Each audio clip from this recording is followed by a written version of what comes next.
Hi everybody, it's your old pal Overland Metalhead here, doing another video on travel trips to Guyana. Now Guyana is bordered by Suriname, Brazil, and Venezuela.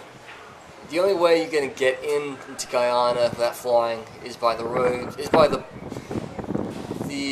ferry crossing from Suriname or the roads from Brazil, because there are no roads that link Guyana and Suriname. But so they have a ferry crossing, and also there are no roads that go from Venezuela to Guyana. So if you want to go to Venezuela, you have to go through Brazil, like at Boa Vista. Guyana, in my opinion, was a little bit more expensive than Suriname, I guess. It just cost a bit more in terms of accommodation. Now, accommodation in Georgetown, you got to book like. Best to say a week in advance. You better lock in your days when you want to stay in Georgetown, because accommodation books out really fast. There are so many Brazilians, Surinamese, Venezuelans that come into the country that stay in these hotels or guest houses long term, like maybe for 2 weeks, maybe a month. That's how they all fill up. So you need to book online. I stayed at Regent Guest House on Regent Street in the middle of Georgetown for $23 a night. Unfortunately, my room was supposed to be fan, but all they did was they stuck me in a room with 4 dormitory beds. And then when I left, they were saying, "Oh, you owe us 9,000 Guyanan dollars," even though I already paid my bill and stuff. The Indo-Guyanese owner was trying to extort money out of me, even though I've already paid the things. But he was just being a fucking retard, as usual. So just if you're gonna pay US, you best to pay your accommodation in US dollars, because the Guyanese dollars, it's really they're gonna be counting notes for a while, because one US dollar makes about 200 Guyanese, so you're better off just having US dollars in small banknotes. Now, everything else in Georgetown, like food and all that stuff, is pretty much the similar price in Suriname.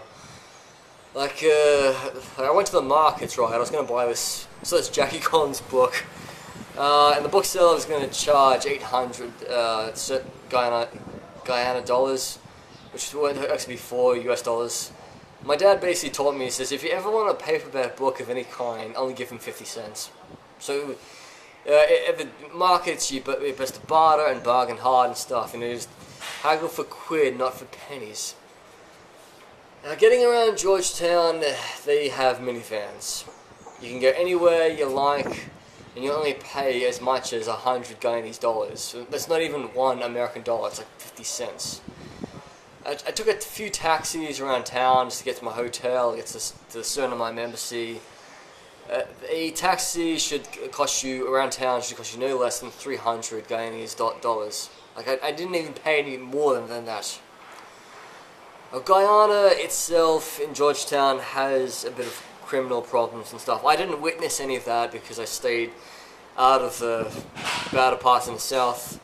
But walking around, being European descent, British, Australian, Caucasian, whatever you want to call me, the Afro-Guyanese people, they will tend to yell out, "White boy, white man, white woman, white person," just like how they think they're in Africa and stuff.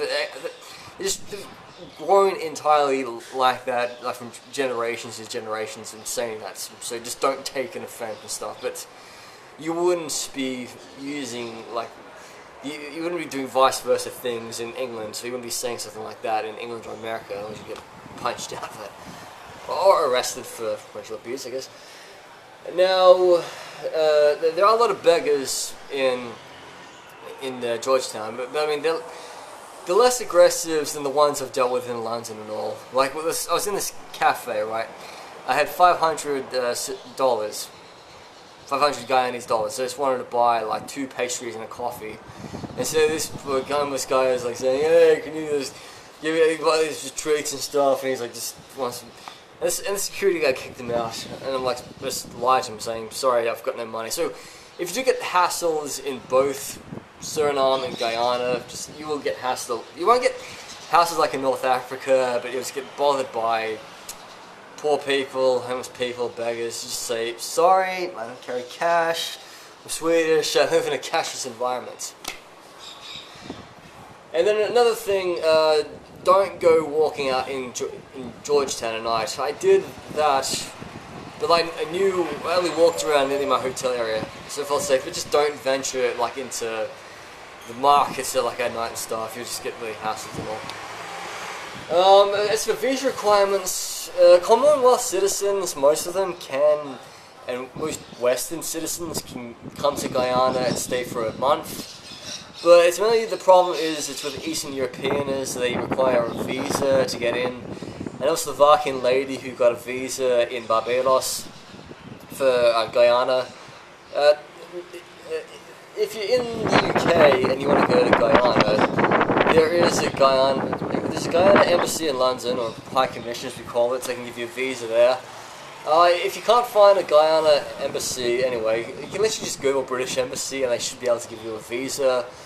Failing that, if you're in Suriname, there's actually a Guyana embassy in Paramaribo and even a Guyana consulate, on the river banks of Suriname, that is so close to the border of Guyana.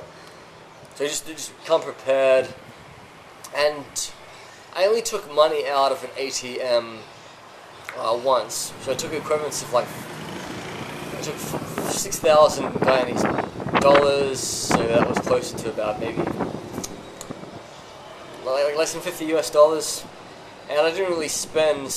I did buy a lot of food and all, but I just spend some Guyanese dollars in local shops, because to exchange money, there are banks and all, and there are exchange shops that have the rates written on a whiteboard, but I just sometimes just think, alright, I prefer to get money out of an ATM rather than exchange my hard-earned euros or US dollars. And so anyway, that's pretty much all my tips about Guyana. There are no direct flights from the UK to Guyana, so if you want to come here from Europe, you'd have to be flying into Trinidad and changing planes. There are direct flights to Georgetown from Miami or New York. And most of the Caribbean countries, they do fly to Georgetown, but the safest bet is to get a plane to Guyana, French Guyana, and just overland it to Georgetown. It'll take a few days of travel, but it'll be fun. Metalhead, keep heavy metal alive.